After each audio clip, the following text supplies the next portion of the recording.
Get out of your comfort zone. Akala mo lang ganyan ka. There's going to be a limitation. Yes. I've been doing it for more than 3 years na. And yung connection kasi ng Pinoy, iba talaga. Nakita ko na agad initially na mas okay siya sa ibang school. Yeah. Deeper than that kasi, we are connecting with the students, with the parents. Kaya pala ng anak ko. Kaya pala. Kasi nalalabas ng mga students yung mga best potential nila. So as early as high school, you can start your journey studying in Canada. And allow them to grow inside the campus for them to be job ready after they graduate. Lagi ko sinasabi, don't be afraid to ask. What more can we ask for?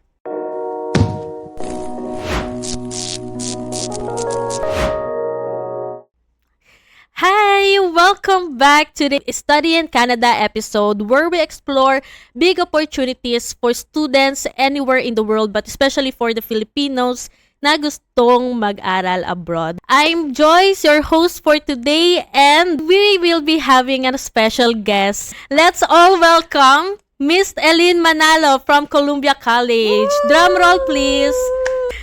Hi, Eileen. Welcome. Thank you very much, Joyce. Every time na lang, pumupunta ako dito, sobrang taas ng energy nila. Tapos ako, hello. Before we go into deeper level ng Columbia College, the program, scholarships, and all, I want to get in touch with your personal journey. I know that before you're kind of shy, introvert, you're very discreet with yourself, and with your role for Columbia College, where you have to speak to students, multiple of patients, and speaking to parents, agents, public presentations. So, how did you cope with that kind of responsibilities or role? Actually, totoo naman yun. Kung sa mga nakakilala talaga sa akin from high school, from elementary to high school, siguro more of like observant lang ako na tao. And then, hindi nga ako masyadong nagsasalita. Pero ito yung binigay ni Lord sa akin na work kasi. So, nung tinake ko siya, sabi ko, ala, paano naman to? Kasi talaga, I have to talk to parents and students. I've been doing it for more than 3 years na. Pero pag nandun ka na sa situation, parang ano kasi, parang binibigyan ka na ng wisdom kung paano mo siya approach. And of course, yung stories kasi, mas nagiging, syempre, di ba, pagka ikaw, halimbawa, punta ka sa isang lugar, may na-meet ka doon, may na-meet kang tao doon, and then nagkaroon kayo ng, let's say, connection, nag-share ka ng stories, marami ka ring may i-share. And ito kasi, different naman tong role na to, kasi ito naman, more of like, future ng nung magiging student. So, syempre, napakaraming stories ang nalaman ko na, at saka yung mga, as in, sobrang, para kaming close ng mga students namin. Even the partners like Joyce nga. So, syempre, so doon pa lang, sabi ko, ay, hindi, kaya ko pala. Ano lang talaga siya, kumbaga, depende din sa situation. Kasi syempre, it's not just about the job, but, you know, you have to make impact din kasi din sa tao. So, I think, ayun naman siya. I think, kaya naman siya eh. Sa isipan ko lang siguro tahimik ako. Pero more of like observant talaga ako. Thinking about the role, sobrang parang challenging talaga siya for someone who is shy, for someone who is introvert. Pero deeper than that kasi, we are connecting with the students, with the parents. Very helpful talaga na mayroong Filipino rep ang isang school kasi you can guide the students step by step. And yung connection kasi ng Pinoy, iba talaga. So, have it always been challenging for you or you just grow into it? I think more of like, inilalagay ko yung sarili ko dun sa situation ng parents or student. I will not tell anything na parang give you high hopes. I'll tell you honestly kung ano mismo yung mararanasan ni student during application up until nandun siya. Kasi, syempre, at the end of the day, yung mga students naman yung mapupunta doon. So, more of like being honest. And as part of me, like, let's say, hindi ko naman siya nakikita as fit for our institution. So, just like ECC Hive, our partners, babalik ko sa kanila, punta po kayo sa counselors ni ECC Hive. Kasi, nakita ko po initially na mas merong better. Mhm. I mean, I'm not saying we're not better. It's just that nakita ko na agad initially na mas okay siya sa ibang school. Yeah. Yeah, because there's certain requirements that Mm-mm. need to be met, And if it's not aligning with what Columbia College required, so might as well doon na rin kami papasok for, doing the assessment is really important kasi talaga. So have you always been like lagi ka bang transparent to other people or true to yourself, something like that? Of course, very important kasi nga, mag-i-invest kasi si parents, Yeah. yung anak niya, mag-i-invest sila ng time, Mhm. effort, funds. So, bakit pa natin papahirapan yung mga applicants natin kung hindi naman sila talaga for Columbia College? Pero as for me, kapag talagang nakita ko na magiging admissible sila sa school, as much as possible is ini-explain ko rin. Whether, let's say, meron within a fair, for example lang, kahit hindi naman din sila nakita ko na admissible, I will still introduce why Canada, why student visa pathway, para at least before na sila pumunta ng ibang school, aware na po sila sa mga information. So at least ang itatanong nila, anong pong programs ng school nyo, ano po yung mga benefits ko as a student. So at kasi sa dami-dami na ng students, for example, marami kaming reps, maraming students, may mga information talaga na may malilimutan kami sabihin. Yes. So, tatanungin ko na, ano na po yung mga na-share ni ganitong school. So, kapag na-share na, dadagdagan ko na lang yon. Kasi, pumunta sila doon to seek knowledge and information kasi sa fair, for example. So, at least, at that time, aware na po sila sa mga, nila. Sa mga information. I love it. Like, you are identifying first kung ano ba yung kailangan talaga nitong student na to bago mo parang ilatag lahat ng informations or offerings. Do you think that being a school reps is something, let's say, is it a strength for an institution to have, especially here in the Philippines? I would like to say yes. Kasi, even our school, we do have respective reps in different regions. Let's say I only represent Columbia College here in Philippines. We do have representative in Indonesia, Vietnam. Kasi may sarili silang language doon. May mga cases kasi, for example, big fairs siya.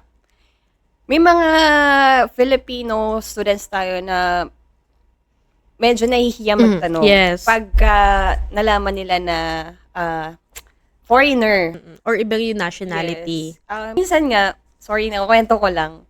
Pagka kasi napapatapat ako napapaano ako sa mga ibang like Asian representatives outside Philippines, like sabihin natin Vietnamese or Indonesian reps. Akala nila ano din ako. So, pag hindi okay lang po kahit mag-Filipino kayo. Ako po ay Filipino. Wow! Angat. Hindi, joke lang. Anyway, pero yun, very important na merong parang presence. yes. Presence. Also, yung isang country is meron talagang nagre-represent. Kasi, may mga students din ako nami-meet. Parang, ano pa po yung mga schools na interested kayo? Si ganito po, si ganyan. Kaso hindi namin sobrang hirap ma-reach out. Okay. That's because wala po silang representative mismo doon sa Pero hindi, that doesn't mean na hindi sila kumbaga parang hindi nila ma-reach out kasi nga iba-iba yung hawak ng mga school reps na yun. Pero as for us, we would like to be like we would like to inform our students based doon sa language na ginagamit. Mas madali kasi makipag-connect. Yes. Totoo naman. And we are just grateful that Columbia College has you as the representative kasi grabe yung presence mo in every activities, events that we had, not just with ECC Hive, but I believe in any agents. Grabe yung presence na nadadala mo. And you have been so supportive. What do you think is the best advices that you could give for students na they are kind of shy or introvert and not so sure if they could survive living alone in Canada? Because someone na introvert na nakasurvive in this industry, 'di ba? So I think your advices would be give a big impact for them. Andun talaga yung reality outside university. Pero hindi ko naman sinasabi na walang life sa university.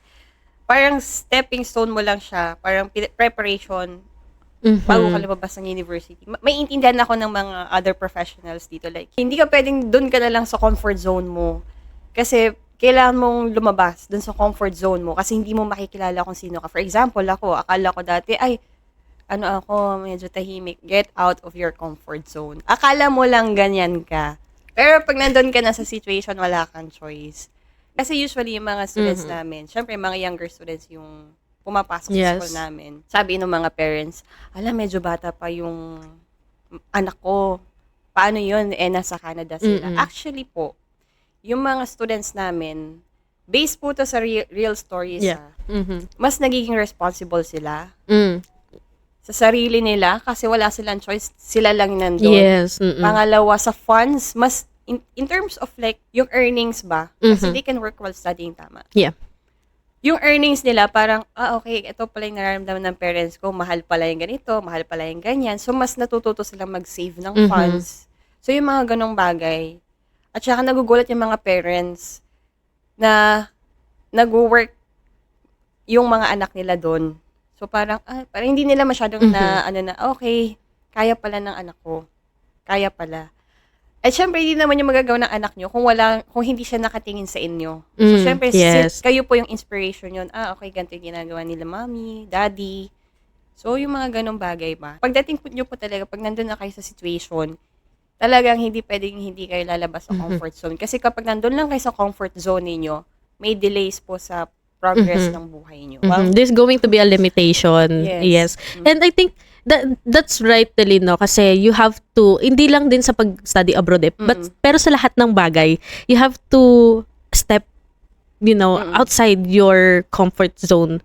So, I always say sa students na looking for schools, applying, doing the study visa, getting the ticket, is just, 10-20% of your journey for abroad. Kasi once na nandun ka na, nasa campus ka na, you're doing your classes, and after classes, you gotta have to work for some students or connect, network. Dun na yung parang mabubuo yung student journey abroad mo.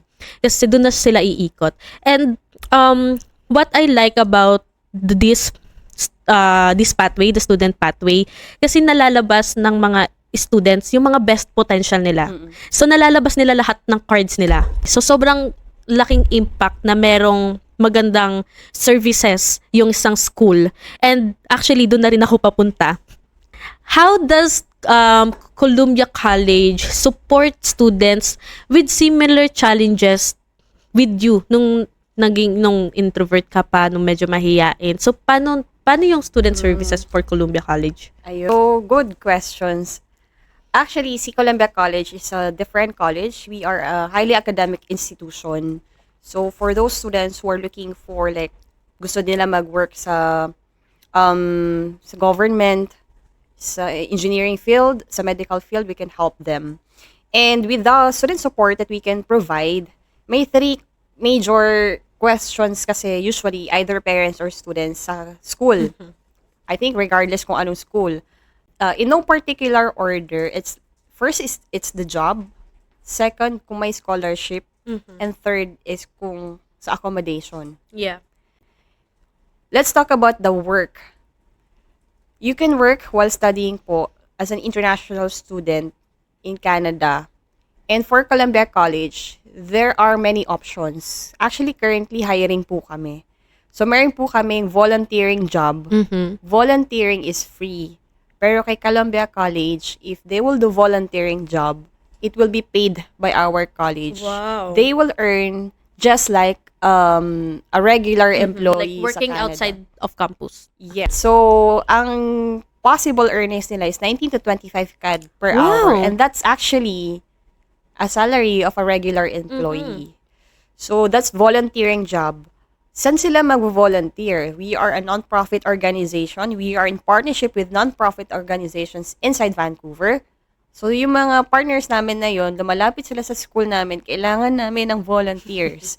So, ngayon, kami naman, Okay, lahat ng gusto mag-volunteer, ito yung mga available positions per non-profit organizations. Kung interested kayo mag-work, ito. And then, as for our college naman, we are encouraging everyone to do like on-campus job. Yun naman, very diverse naman yun. Kung gusto niyo sa finance depth, kung magaling kayo, kung gusto niyo mag-peer tutoring, meron din yun. Social media marketing team, library, anything, any available positions. And mostly every semester, nag-open kami ng job opportunities. Bakit? Kasi every semester may graduate. Kailangan namin ng help ng students. Yes. And of course, that's one of the main concern kasi ng student, if ever, yung work. So, meron po tayong paid work placement. Either mag-volunteering job po kayo or we call it Community Connections Program at saka on-campus. Bakit ba namin in-encourage? Kasi for those students who will earn or let's say they will have a real Canadian work experience, magiging edge kasi nila yun after graduation. Sa mga future employer, okay, meron na pala siyang track record, naging ganito pala siya during the studies. Ibig sabihin, okay, kaya niya mag-multitask. Okay. Student siya noon and at the same time nag-work. So, advantage po yun.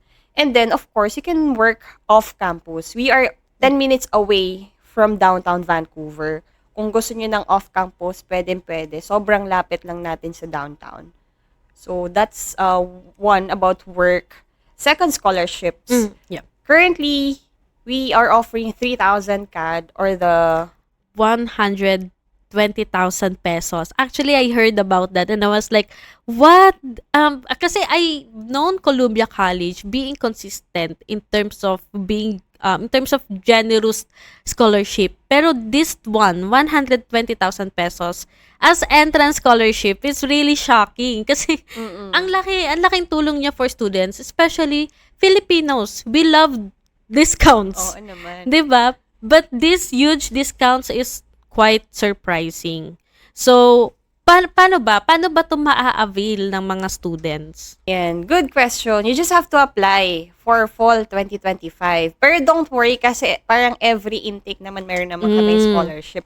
Kasi nga, non-profit organization, charity institution, whatever comes in na funds from donors and students, we are trying to give it back sa mga students namin. So, that's only entrance scholarship. Meron pa kaming academic scholarship. So, every semester po yun. They can apply for at least 2,000 CAD. Yeah. Every semester. And then, the highest scholarship that we can provide is a Scholar Path program. We are promoting university pathway options for the students. So, if you will transfer to any Canadian university and successfully admitted, you may apply for the 30,000 CAD scholarship, Scholar Path program, or it's around 1.2 Wow, million that's pesos. so big. It can cover na yung third year nyo. Pagpasok nyo, let's say, okay, third year na ako, ito na, nag-iba na yung tuition fee ko, medyo tumaas na siya kasi university na to eh. Pero kung nakakuha kayo kay Columbia College ng 30,000, at least yung third year nyo, we can help you covered almost of your third year tuition fee. So, pagkahandaan nyo na lang, since pwede naman pa rin kayo mag-work while studying, is yung fourth year. So, there are lots of, kumbaga, supports that we can give. Pero hindi lang yun. Hindi lang kami for paid work placement, for accommodation, and for scholarship. Hindi kami sa accommodation. Okay. May discounts yung student namin for the accommodation. So, we do have the GEC, may private room, tsaka shared room, and then the other one is homestay. Kaya wag po kayo mag-alala. Let's say, medyo nag-aalangan pa kayo sa anak ninyo kasi ang ano nyo po is younger young students. student Yes, pa. oo. Wag po kayo mag-alala. May homestay program po kami wherein may mag-guide po sa kanilang mga family po doon. So, yung family host po na partner namin, 20 years na namin silang kasama. Wow. Pag may mga issues po, syempre, hindi na namin sila ipapartner kung may mga issues. Pero, okay naman po yung student. Safe naman po sila. And then, syempre, everyday, kailangan mong kumain. Kailangan mo mag-commute. If ever na wala po kayong, kumbaga, yung si student, wala pa siyang sariling transportation. And then, yun. Sa food, meron kaming tinatawag na community cupboard. Para siyang pantry. Ang mga nandun, fresh fruits, vegetables, breads, milks, even essentials, lahat ng makikita doon ni student, pwede niya pong iuwi for stock sa Mhm. boarding house niya. Or kung gutom po siya, Pwede niyang pwede niya sa campus kainin. kainin. If Wow. ever. Punta lang siya doon sa pantry. And that, the cost, is there a different cost of it? Or, Free siya. Kung gusto mo parang kung gusto mo, doon ka na mamalagkit. Dali mo sa ano pa. Okay lang. What I'm trying to say is, it's free. Kami na nagsasabi sa student ko, hanin nyo na please. Kasi next week, meron ulit yan. Parang awa nyo na kunin yan. Hindi, joke. Pero totoo po, lahat po yung libre. Yung Oo food, naman. Ano yan, kapag nag-avail sila ng homestay? hindi. Or kapag student sila ng Columbia Kung College? mga student sila ni Columbia Wow. College, punta kayo doon sa 5th floor. Kuha kayo sa pantry, okay na. So meaning if like ako nag-apply ako for, let's say, associate degree, and that is 2 years. 2 years libre yung Oo grocery naman. ko. Yes. Galing din siya sa Nice. mga NGO. NGOs, partner NGOs namin. Kaya libre po siya. Lovely. Every week talagang Mm-mm. thrice a week na nag-fill in ng Mga foods new and groceries. essentials Wow. doon sa pantry. So, Yes. again, kung gusto nyo pong dalhin sa boarding house niyo, Mhm. walang problema. Mm. And honestly, even yung homestay kasi sobrang laking tulong ng homestay sa mga students. Kasi it's not just na magkakaroon ka syempre ng accommodation, but it helps you to understand more the culture of the place. Let's say the culture of Vancouver. Mas mabilis for the student na maka-adapt Yes. and maka-connect with other international students, and knowing that you will be guided by some families. You can also, will there be like a cook home meals? Yun. O, depende siya. Meron kaming options like no meals per day, Mm. dinner only, or 3 meals per day na kay student naman siya. I Pero ang see. good thing dun is yung network niya. Yung network, Kasi yeah. at the end of the day, after nyo graduate, mag-work po talaga kayo. Depende na lang kung gusto nyo maging employee or isa kayong tagapagmana. Pero at least, meron po kayong kasakasama sa bahay. Yes. Yes, I love it. And going to the university pathway, kasi I think some of our students listeners hindi pa ganun ka knowledgeable with the offering of Columbia College na university pathway. And honestly, for me, it is really helpful kasi applying for university is going to be a bit more complicated, and syempre yung mga requirements. But entering Columbia College first is really helpful. Can you tell us how does it work? Pag nag-apply po kayo sa mga universities directly, okay lang kung kayo po ay financially prepared and everything. Pero expect nyo po yung delays. Bakit? Sa sobrang daming nag-a-apply po sa universities, may delays. Intay kayo ng ganitong katagal, 3 to 6 months. Pagdating ng okay, pwede na siya for the next year, for example, sa sobrang tagal ng niya.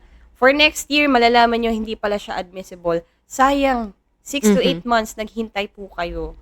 Yeah. Yung 8 months na sana na yun, naka 1 year na siya kay Columbia. Next year, pwede na siya agad mag-apply dun sa university.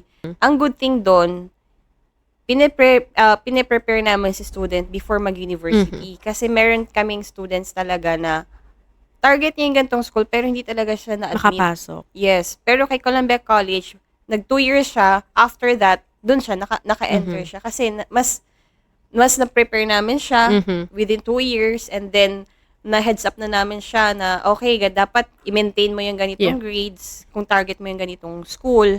So, ganun siya. Well, it's very helpful talaga yung university pathway, no? Kasi mas, parang nape-prepare, just like what you have said, it's more like a preparation for the student. Going to the programs, can you tell me kung ano ba yung mga programs na mas kilala sa Columbia College? Kilala po yung university transfer at saka associate degree. Kasi syempre, naiintindihan natin yung mga parents. Syempre, bata pa nga naman yung kanilang mga anak. Pero some talaga, sinesend talaga nila for high school. Pero talking about the college level program, either business administration or political science. Ganun siya. And then, syempre, dito kasi sa atin, medyo matagal bago ka maging doktor. Matagal yung panahon, yung pag-aaral bago ka maging doktor, bago ka maging lawyer. Doon kasi mas mabilis.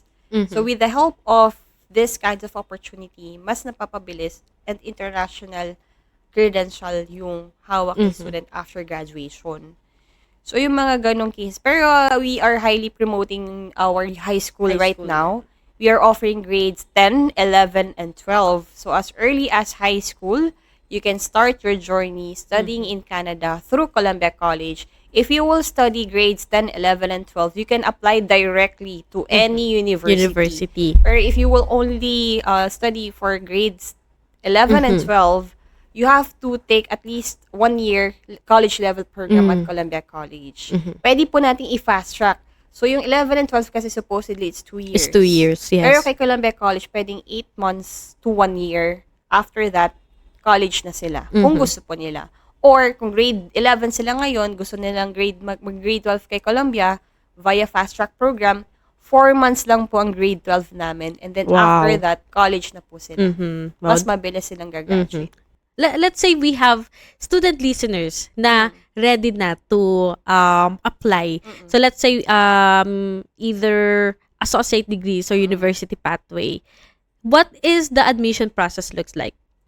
Very quick ang response ng school. So you have to submit your documents to ECC Hive counselors. Reach out to them. So they will be sharing with you. So yung documents naman na need namin, your high school credentials. So kasama doon yung 4137, Yeah. diplomas, valid passport of course. Yes. English proficiency. Pero we are waiving our English proficiency Wow. para sa mga students. If ever gusto niyo po mag-submit na English certificate, kukunin niyo yun sa recent school ninyo, and then you have to take free English placement tests from our school para malaman namin kung talagang ano po yung status ng English proficiency ninyo. Pero good thing now, tinatanggap na po ulit namin ng Duolingo. Duolingo. Wow. Tumatanggap na ulit kami. Other English proficiency naman, TOEFL tsaka IELTS, and then PTE. PTE. You guys simplify your requirements and it's really helpful sa mga students, especially Filipino students, you know. I mean, if I were going to apply, I would take the opportunity for that free English assessment. At ang good thing doon, walang bumabagsak. Wala pong nabagsak. As per my record po wala pong bumabagsak na Filipino student. Pero, for the worst case scenario, kung baka tanungin nyo po kasi, paano pag nabagsak? After 4 months, pwede kayo Pwede pag mag-retake. retake. Okay. Free din yun. Free po siya. Mayroon po tayong application fee, 200 CAD.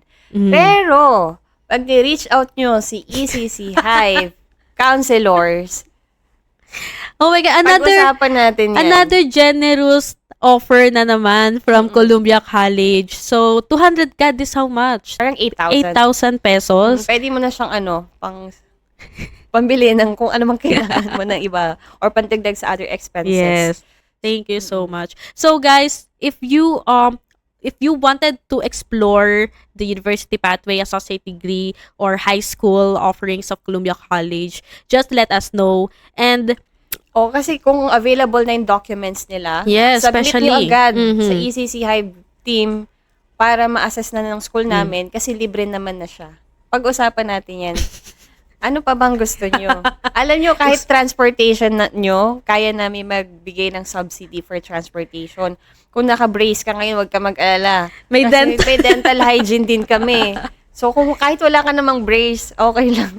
magpalinis ka Oo, na. magpalinis ka na lang, Magpa-cleaning ka na magpapasta, ganun. Libre din po yan sa school. So, lahat yun, work, accommodation. Kudos to Columbia College now, from work opportunities, like the experience that you're providing to your students, yung student services or yung help nyo for the paid internship or paid, more of like Work siya, placement. work placement, paid work placement. It's really helpful to the homestay accommodation, to the what you call with this, yung sa grocery, Community free cupboard. community cupboard, and dun sa scholarship offers na 120,000 entrance scholarship, and meron pang charitable scholarship na up to 30,000 CAD or 1.2 M. Wow. Kaya nga sabi ko, ano bang gusto nyo?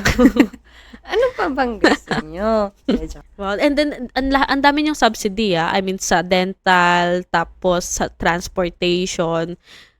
What more can we ask for? Yes. Actually, sorry, pwede ba magkwento? Sige lang. Sige lang. Alam, very quick story lang to. Meron kaming nakausap na parents. Ako recently may nakausap ako estudyante. Nag-aaral siya sa nag-aaral siya sa isang kilalang university. Tinanong ko, magkano yung tuition fee mo per year? Sabi niya, nasa 100,000. So first semester, probably 50,000. Yep. Ang program niya is business course. Okay, so 100,000 times 4, kasi 4 years, 400,000. Yeah. Hindi pa kasama yung miscellaneous. Yung school fees, ang baon niya, mga kung ano mang project sa school. Yeah. So let's say sabihin natin, okay, siguro mga around 700 to 900,000 din yun in total, like, the 4 years. Pero kinumusta ko, kumusta ka after graduation? Kumusta yung earnings mo after graduation? Nakakuha ka na ba ng return of investment? Napangiti na lang si students. Hindi nga po, mami, sabi niya ganun. Sabi ka, kasi ano din naman, or ano din naman siya kasi nasa Philippines. Pero pag nag-Canada siya, yung nearly 1 million na yun, pag nasa Philippines siya, it will take 3 years for that For the student. for the ROI. Sorry, hindi na pala siya student. For that professional, na makuha yung return of investment. Imagine, 3 years bago ka maging milyonaryo sa Pilipinas. Pero, pag nag-Canada ka, especially sa aming college, kasi we offer higher than the minimum ng BC, yung nearly 1 million na yun, kaya niyang kitain. Either less than 1 year Wow. or 1 year. Wag lang siya nga absent sa trabaho. Wag lang siya nga absent. Pero yun nga, imagine yung duration ng ROI. And then yung 1 million na yun, kaya niya nang bayaran yung next tuition fee niya. Kasi sa Canada po is per hour. Per hour. Yeah. Dito po, sorry, parang around 600, 500? I think somewhere in 650 per hour. 650. Per day, Per sorry. day, sa Per 8 Philippines. hours. For 8 hours. Yes. Sa Canada po, you can earn as much as 800 pesos per hour. Yeah. Per hour. So kung you are allowed to work like 24 hours per week, multiply nyo na lang po. Yes. So kumbaga, ano po yung point, bakit ko siya sinishare? This opportunity is for those younger students as early as possible na may inform po kayo na mayroon pong tayong study abroad option wherein yung return of investment ninyo, yes, magre-risk kayo, yes, talagang You have to step i-invest kayo, up. Yes. pero this is a smart investment. Mhm. After 2 years, I would say, the return of investment na nabalik na sa inyo. Kailangan lang po talagang mag-invest Yeah, for that is during studies. quite moving story for Filipinos parents na hindi pa ganun ka-aware for this pathway. So, we do have this student pathway for how many years? Well, wow, sabay pa. Well, for those mommies, daddies out there, so if you're not yet aware of this platform, of this option, so maybe this is the perfect time for you guys to explore this option kasi sobrang laking tulong siya. Not Yes. just to you guys, not just sa parents, but also for the students na to step out for themselves in a younger age, especially in this generation. Mas mabilis silang mag-adapt, mas mabilis silang makipag-communicate, makipag-connect sa other people. But still, for those students na nahihirapan in that kind of settings, na nahihirapan to show themselves, Columbia College will still give support to them, will still give a safe space for them and allow them to grow inside the campus, for them to be job ready after they graduate. And with that, thank you so much, Aline. And we have prepared a game. Wow. Asan ba yung game? May ano ba yan? May prize to. Anong price? Ibabalik namin yung 1.2. We call this and that. This and that? Yes. So parang mag-show lang kami ng dalawang pictures. Pipili ka lang kung ano yung pinaka-mas gusto mo and just share kung meron ka mas-share anything about it, then ayun. Cool. Cool. Wow. Cool. This is so cool. Wow. Personal. Wow, showbiz na. Ano to? Ay. Coffee or or tea? Kung before ako, magko-coffee ako, pero ngayon, I'm a changed person. Wow. Doon po Change tayo person sa- na tumatanda. Kaya nga, tapos ngayon, nakakape ako. Pero ano po, tea. Mayroon kaming favorite place. Alam nyo, inaraw-araw na namin. Mayroong coffee shop sa sa amin. Mm. Yung tea kasi nila talagang dahon. I mean, Oo. yun. So, yun yung lagi yung in-order namin. 150 pesos for tea Wow. cup. Sa good for sharing siya, 150 pesos. Available sa bahay yun. Okay. Ay, pinastop na tayo. Ano? Snow and clouds. Gusto ko malamig eh. Doon tayo sa winter. Oh, bagay ka dito. Oh. Kaya nga, pero ayoko ng gusto ko yung legit. Lamig ng Oo. weather talaga. Yes. Gusto ko siyang gusto ko yung Experience. yung nandyan ako nang walang jacket. Ay, wow. Ang kapal pala ng bala. Ay. Okay, next. You know. Mountain or Bakit? beaches. Pwede ba dito na lang sa gitna? Bakit kailangan mamili? Kaya nga eh. As someone na taga Tagaytay, Siyempre dun ako. Ito ko mountains. kasi more of like Parang greenery. seasonal kasi pag ganito summer, seasonal. Pero pag ito, everyday, kahit everyday mo siya, nandiyan ka, okay ako sa kanya. Tsaka may natural healing ang, lahat naman, pero lahat mas naman. may natural healing ang, Mountains grabe, and mga greens. usapang health, ano na talaga to. Uy, ang cute! Hello!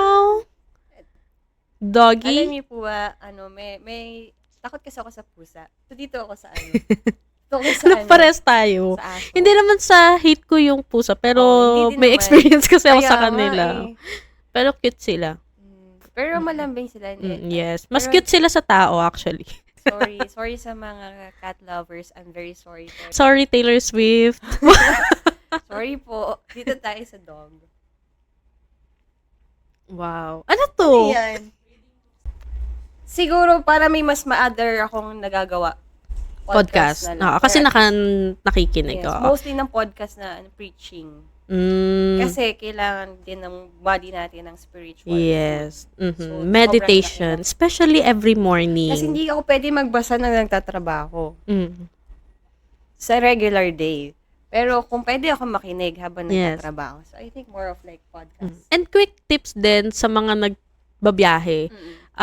Magandang nakikinig ng podcast habang kunyari Parang papasok, papauwi, o pakinggan nyo to. Pakinggan nyo Oo, to. kasi marami kang napupulot na aral, tapos parang nalilibang din yung utak mo. Okay, next. Uy, professional. Professional. Campus. Ano mas gusto mo? Yung malinaw o yung malabo? Siyempre gusto ko yung malinaw. Yung may trend o yung walang... Ay, bakit ang labo? Dito tayo para Hindi, dito tayo sa Columbia College. Dito. Pero same, di ba? Same din siya. Oo.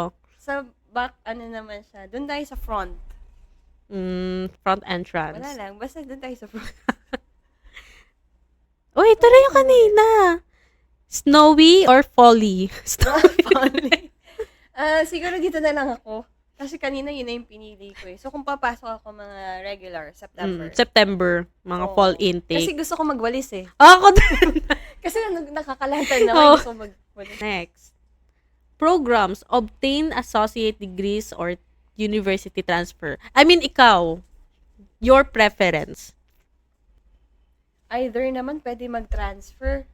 Pero sa programs. Sa case ko kasi ako, bachelor's degree holder na ako, I would say, associate na lang ako. Tapos take ako ng, sabihin ko, Pol Sci or International Studies kasi medyo gusto Interesting. natin ng public. Pero kung ako ay K-12, syempre pipiliin ko yung University transfer. university transfer. Yes. Assistance, kung either scholarship ba or house. Housing or scholar. I think both. Sobrang Ito siguro. helpful. Kasi may pera. Oo naman. Pwede mo mamili. Lahat, parehas yan. Oh, kasi sobrang laking bagay ng Yes. for students. And given si Columbia College, ina-offer naman niya both. So let's go for both. Parehas kasi kami nagde-decide dito eh. Basta yan. Dental or transportation? As gala. Ang hirap. Pwede man dalawa. Both na lang. Oo, kasi pares naman ding ina-offer ni Columbia College. Mas So, tipid ako kung sakali. Pero, ayun. kung saan mas nakakatipid? Parehas kasi. Stop the bus. Oh, that's Tapos it. na. We're expecting 100 pa. Kaya nga, wala na bang iba? Okay, thank you so much, Aline. Kasi at least nagkaroon tayo ng quick game break. Thank you so much for being with us today. I really appreciate you sharing, hindi lang sa Columbia College, but you have shared so much in your personal journey. And I know a lot of students with the same challenges will see themselves to you. And binigyan mo sila ng hope that they can do it too. And for Columbia College, truly shows how you truly care for your international students. And I hope na Columbia College students would thrive more pa. So, again, thank you so much na pinaunlakan mo yung invitation namin for this podcast. I learned a lot from you, and I know a lot of parents and students listening to this episode learn a lot as well. So, thank you so much. Any advices? Any Advices. last take for students? future students. Thank you very much, ECC Hive team. Joyce, thank you very much. And ating mga people at the back. Woohoo! Kahit di yung people at the back nga kayo, hindi sila makikita. Lagi ko sinasabi, don't be afraid to ask because asking is free. So, mag-ask lang kayo. May Facebook page naman si ECC Hive. Pwede nyo siyang i-reach out and they are one of the trusted partners here in Philippines and we've been working with them. I think before pa kami mag-met ni Joyce, Yes. talagang partner na ni Columbia si ECC. The first step is always to ask. Share nyo po yung opportunities to study abroad, Yes. most especially sa mga younger students. Ito is, ano lang po to, kumbaga, option nyo lang.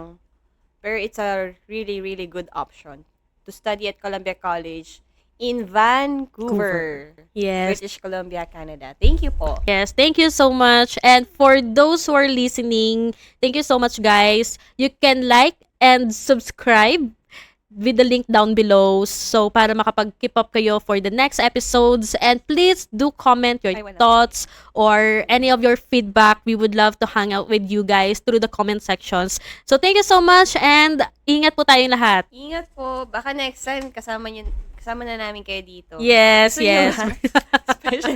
special Special episode, super special episode with a student testimony, oh, 'di ba? Yes. Okay, thank you.